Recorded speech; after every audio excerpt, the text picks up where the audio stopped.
In this real estate photography tutorial, a small bathroom, best angles to get it. This is a unique one. Let's check it out.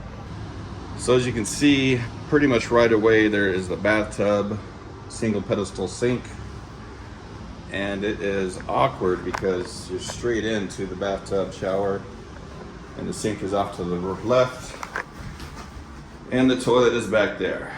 Now you'll close the lid, but I don't know if we're gonna get any shots with the toilet in it. I usually avoid that anyway. So I'm gonna set my camera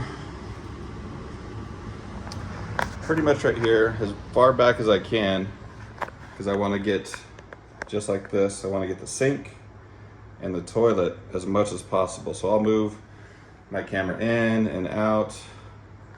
So to this, pretty much this angle right here. So I'll be out of the door frame pretty much totally to get that shot.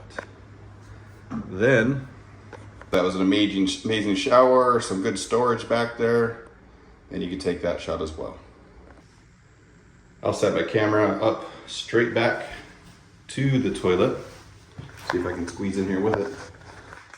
So we're gonna get this shot. I'm gonna show the shower tub on the right and the sink on the left, have that door closed, and that'll be good enough. That's good enough for this bathroom, 2 shots.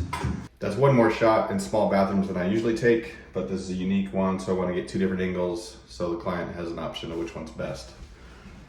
As you guys know, the more you do this, the more you realize that the small areas are the ones that are the hard areas.